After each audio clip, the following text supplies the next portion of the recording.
This is the third and final installment of our videos on supply, and in this video we're going to talk about the elasticity of supply.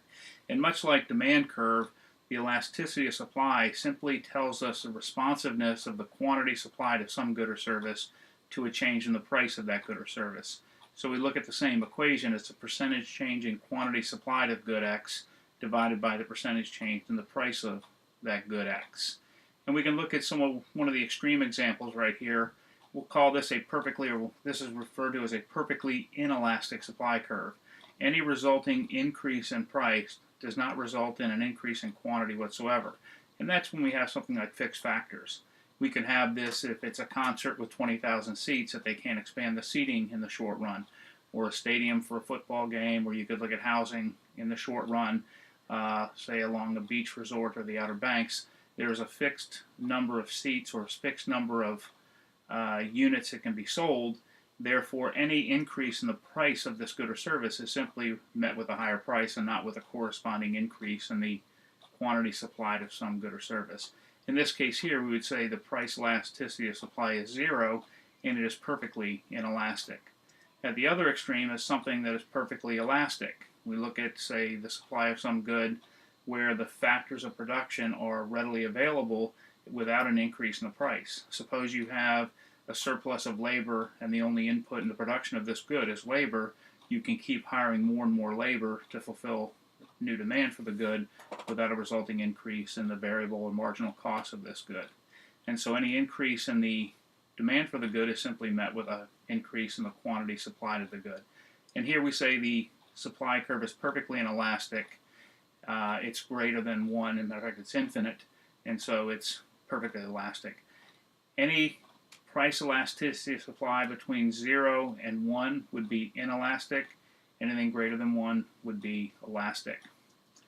So what are the determinants of the elasticity of supply? The first one is the availability of resources. Again, the inputs, we talked about labor.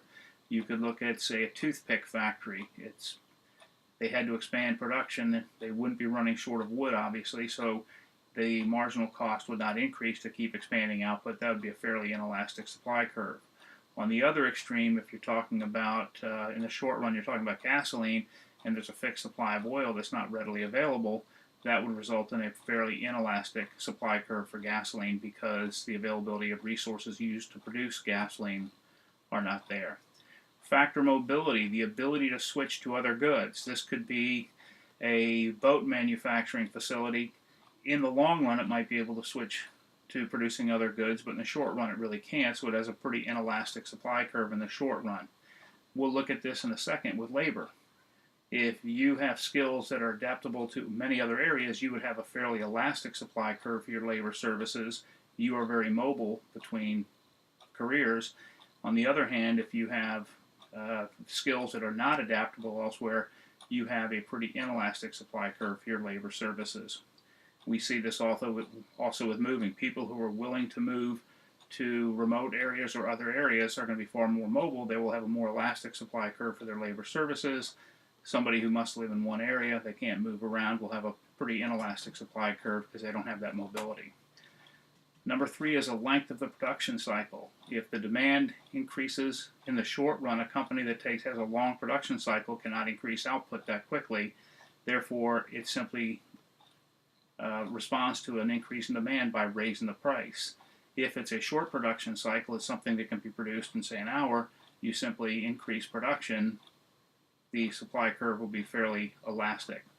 And again, a lot of times if you stockpile, which we'll talk about in a second, that can help give a more elastic supply curve for some good or service.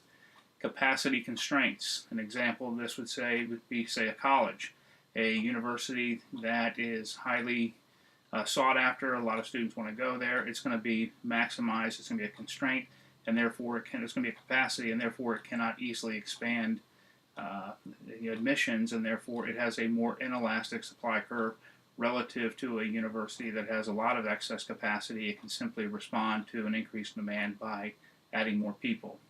Capacity constraints we talked about in a NFL stadium or in a concert.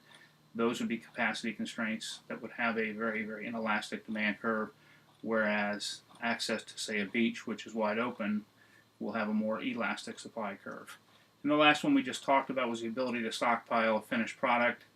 If you're talking about food, you can't really stockpile it that well, but if you're talking about furniture, you can stockpile a lot of excess capacity. Even though it has a longer life cycle, you can have some stockpiling or a stock of the items that you need, and an increase in demand can be met with new inventory that you already have in stock. So the more realistic examples of a supply curve are something like this, where a fairly inelastic supply curve, but it's still not perfectly inelastic. It's upward sloping. Currently, you're selling 80 units at $100 for a total revenue of $8,000. And you have an increase in, at the point, the increase in the price from 100 to 130, and that resulted in an increase in the quantity supplied from 80 to 90. So it really is pretty inelastic. It's 0.42, which tells me that the increase in the price was far greater than the increase in the quantity supplied. Firms were not able to respond to the higher price by expanding output all that much. That would be an example of a fairly inelastic supply curve. An example of a more elastic supply curve is this one here. At a price of $100, 80 units are being sold, but with a price increase to 105, 90 units are sold. In the previous example, in order to get a 10 more unit increase, the price had to go to 130. Here, a small price change to 105, a 5% increase, resulted in a 12.5% increase in the quantity supplied. So now you have a price elasticity of supply of 2.5, which is a highly elastic supply curve.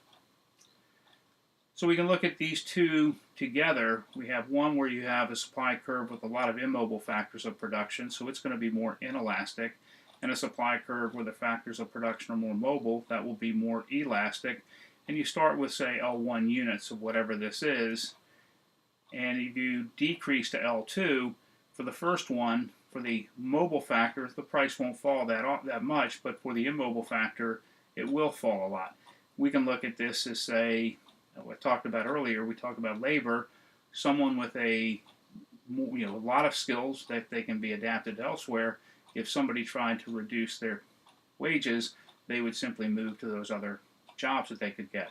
Somebody who has a very limited skill set and there are factors of production where their abilities are not easily adaptable, a decrease in the wage will simply be met with sticking around because they don't have many other options. So this would be an example of that happening. The P immobile, the price of the immobile factor, will take a bigger hit than the price of the mobile factor. On the other hand, when you see a price increase, you go from an increase in expansion from L1 to L2. Now the immobile factor, the price will have to go up because you're not able to meet that increased demand by increasing output. You simply have to increase the price of the good, whereas the mobile factor, you can more easily get more goods to the market, whether you stockpile or whether you have an availability of the resources, the factors of production. You can meet that higher price with an expanded output, and that would be the more elastic supply curve. This concludes our videos on supply.